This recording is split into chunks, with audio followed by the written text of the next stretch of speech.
हम लोग इन्हीं वाइट एप्रन्स में बैठे थे। जो ये एप्रन्स है वो हम डॉक्टर्स की एक शान होते हैं, और इन्हीं एप्रन्स में जो है हमें पुलिस वैन में बहुत ही बुरी तरह से घसीट के लेके जाएगा। और इनफैक्ट जिस पुलिस वैन में सारी लड़कियां थी, उस पुलिस वैन में एक लेडी कांस्टेबल तक नहीं। शौक नहीं मजबूरी है।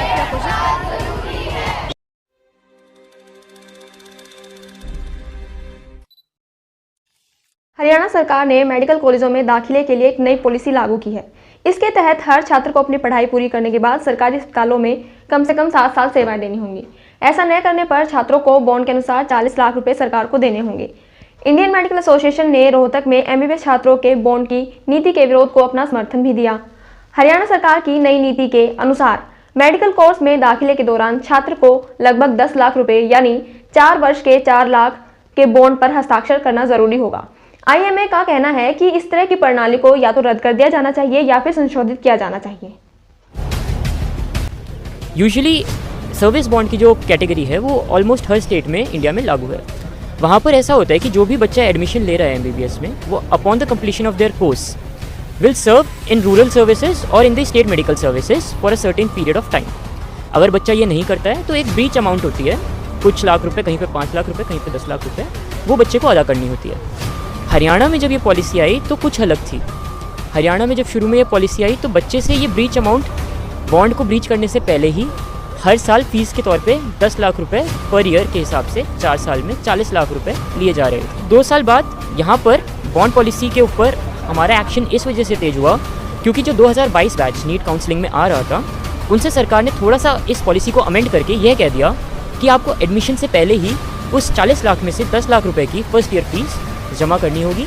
अगर बच्चा वो नहीं कर पाता है तो उसका जो एडमिशन है वो रिवोक करवा दिया जाएगा। हरियाणा की सीट हरियाणा के बच्चे का अधिकार है, तो इस चीज़ के लिए हम उनके साथ खड़े होकर इस चीज़ में आगे आए।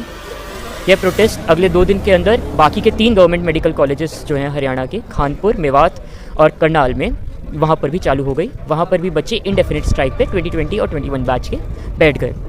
5 तारीख को सीएम सर यहाँ पर आने वाले थे Z+ सिक्योरिटी के कारण, और उसका तर्क देते हुए बच्चे जो धरने प्रदर्शन पे बैठे हुए थे, पुलिस के द्वारा उनकी मैन हैंडलिंग हुई, उनका डिटेंशन किया गया। लगभग 300 मेडिकल के छात्र और कुछ जो MDU के छात्र हमारे साथ यहाँ पर बैठे हुए थे, उनको पुलिस ने डिटेन किया। लगभग 14 घंटे तक बिना FIR के हम पुलिस डिटेंशन में थे। हमें जब सीएम सर यहाँ से चले गए उसके बाद छोड़ा गया। सीएम सर से हमारे कुछ छात्र मीटिंग में मिले, लेकिन वहाँ से भी कोई पॉजिटिव रिस्पांस सीएम सर की तरफ से नहीं आया। सीएम सर ने साफ कहा कि इस चीज़ के ऊपर कुछ नहीं हो सकता। वो उनका कहना है कि जो बच्चे MBBS के हैं उन्हीं से आने वाले जो मेडिकल कॉलेजेस सरकार बनाना चाहती है उसका पैसा उन्हीं बच्चों से लिया जाएगा। इसका जो स्टेटमेंट ये जो सरकार ने दिया है वो बिल्कुल ही तर्कहीन है। क्या कभी भी कोई रोड या ब्रिज बनाने के लिए सिविल के बच्चों से पैसा लिया जाता है? क्या जुडिशरी के लिए या जो भी यहाँ पे लॉ की स्थापना है उस चीज़ के लिए क्या कभी LLB के बच्चे से पैसा वसूला जाता है? नहीं। तो फिर जो मेडिकल सर्विसेज में पैसा लग रहा है उसके लिए एक MBBS का छात्र पैसा क्यों दे? इस समय ये ज़्यादा देखने वाली बात है कि हमारा पूरा करियर स्टेक पर है। अगर हम उसी को सेफगार्ड नहीं कर पाएंगे तो having a degree won't be enough.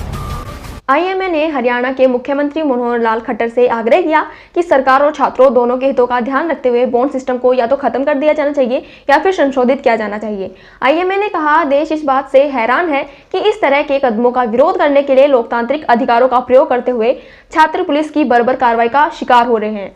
महिला डॉक्टरों के साथ हाथापाई की गई, राज्य पुलिस ने उन्हें हिरासत में लिया और ठंडी रात में उन पर पानी की बौछारें की गई। यह घटना न केवल राज्य में और विशेष रूप से देश के डॉक्टरों के मनोबल को नीचे लाएगी, बल्कि डॉक्टरों और सरकार के बीच की खाई को और भी चौड़ा करेगी। राज्य सरकार का कहना है कि सरकारी अस्पतालों में अभी भी लगभग 28,000 डॉक्टरों की जरूरत है। ऐसे में अगर कॉलेजों से पढ़कर स्टूडेंट बाहर चले जाएंगे और प्राइवेट कॉलेजों में प्रैक्टिस करने लगेंगे तो सरकारी अस्पतालों का भार कम नहीं होगा। इसलिए सभी मेडिकल स्टूडेंट से कम 7 साल के लिए सरकारी अस्पतालों में काम करने का बॉन्ड भरवाया जा रहा है।